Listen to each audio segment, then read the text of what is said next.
and I run Jackie Butlin School for Dogs. Today I'm going to give you my tips on how to house train your puppy or adult dog.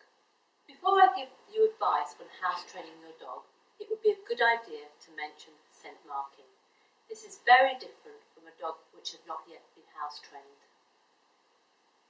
With scent marking, your dog is trying to let other dogs know he's around. Unfortunately, if there are other dogs present in your home, he may be tempted to mark over the original urinated area. I'll tackle this in a future video. So, let's deal with how to house train your puppy or adult dog. In order to do this, we need to be consistent, patient, and use positive reinforcement. What we're hoping to establish is a good habit with our dogs while building a strong bond with them. It's down to us to teach them. It is very easy to get frustrated during this whole house training process. However, we need to understand that this will only work against what we are trying to achieve. Patience is the key. You cannot house train a dog overnight. It takes time and consistency. It's also important that you don't tell the puppy or adult dog off when it makes mistakes, the same way you wouldn't chastise a baby when they soil their nappies. And never rub your dog's nose in its mess, or smack or shout at them. This will be counterproductive and will teach the dog to be scared of you, which is not the way to build a strong, happy relationship between you both. The first thing I would advise before even taking your puppy home is to speak to the breeder. Ask them about the toilet training area they have provided for the litter.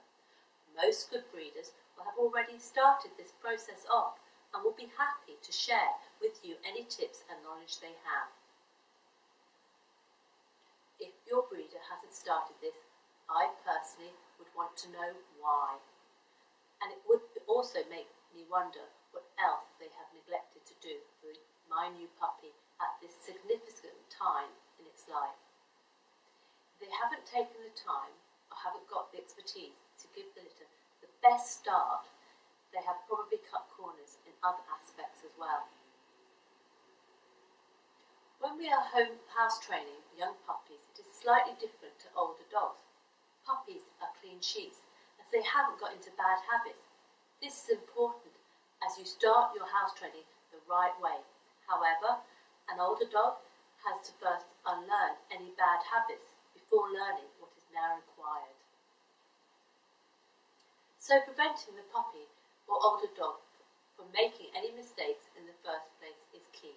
To do this, you will need to minimise the opportunity they have to make mistakes.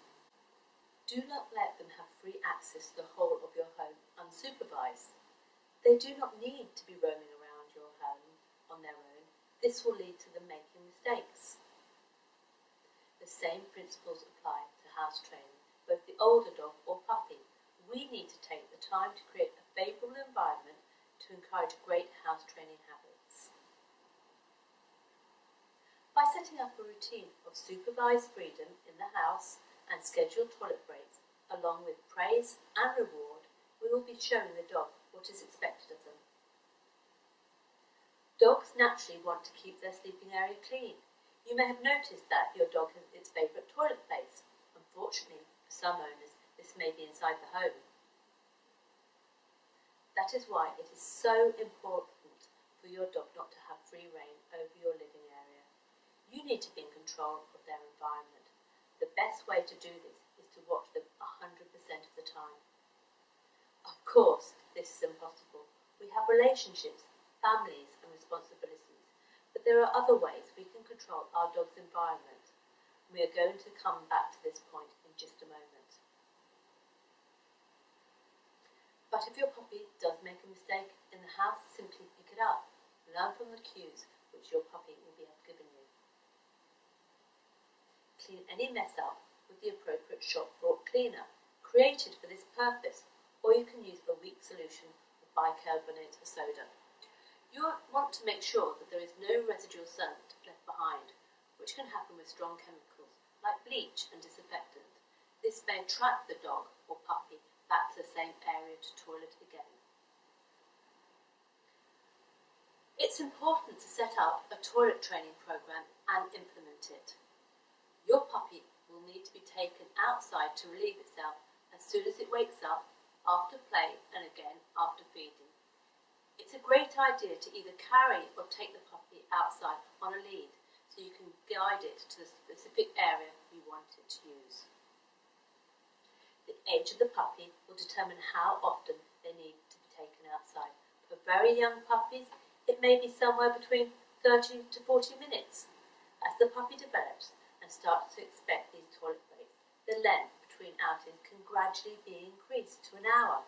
Later, this can slowly be extended as the puppy matures.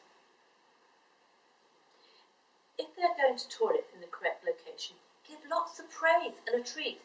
Sometimes they might not need to go. That's fine. It is better to go out more times than your dog requires to start with. After all, we are looking to build a habit that will lead them to understand what is required. Having a good nighttime routine should ensure that your puppy is clean through the night. Make sure the last feed isn't too late and that you take the puppy out as late as possible for their final toilet break.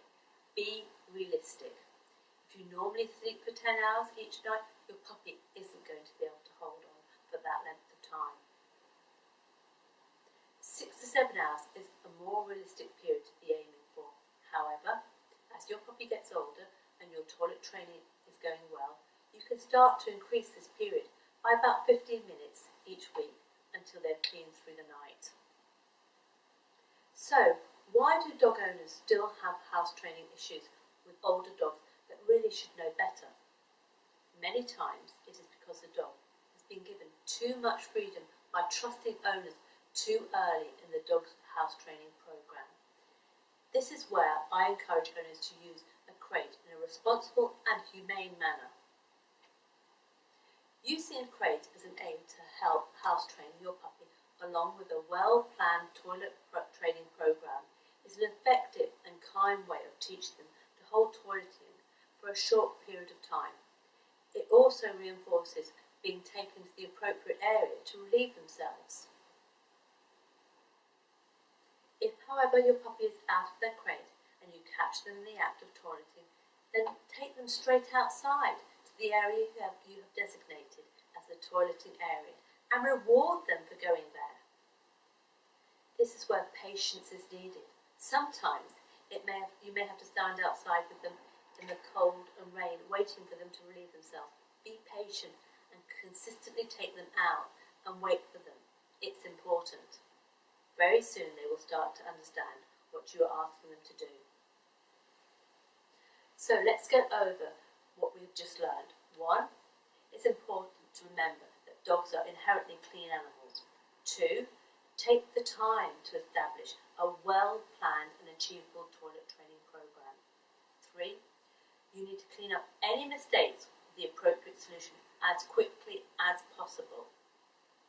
And finally, reward the dog when they toilet in the appropriate place. But when this is not achieved, stay calm and never punish the dog. Getting off to a great start when you bring your puppy or dog home is something that we all want to achieve. So here are a couple of questions I'm often asked. Question: what are my thoughts on puppy pads when house training a dog? Generally, I wouldn't recommend them, as you're making the job harder for you and your dog. Rather than teaching the dog to go to the toilet where you want them to eventually go, you're teaching them first to use the pad, then you have to slowly move the pad towards the door, and then outside to the area you now want them to use. Why not just teach from the start where they should go? Many puppies will tear up and chew these pads. As the product is meant to swell up and absorb fluids, I would imagine it would go through the same process if the puppy swallowed it.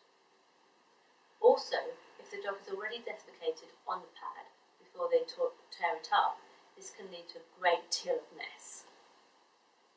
Question 2. Why is my adult dog, who has been clean in the house for quite some time, suddenly starting to mess inside? Well, it's essential to determine the reasons why this is happening. This may be due to the dog having an increase in anxiety, So determining why this is happening is really important. It could be that there have been changes in the household, such as the addition of a new baby or another dog or cat has joined the family. It may be that your dog has a urinary infection, or maybe there is an underlying medical issue that you need to speak to your vet about. I hope you have found this video informative and interesting. If you would like any further advice on house training or any other dog-related subject, please contact me at my Facebook or email. If there are any particular topics you would like me to cover in these video tutorials, please let me know and let's see if we can cover them. Well, that's it for me today. So remember, a trained dog is a happy dog, but also a happy owner.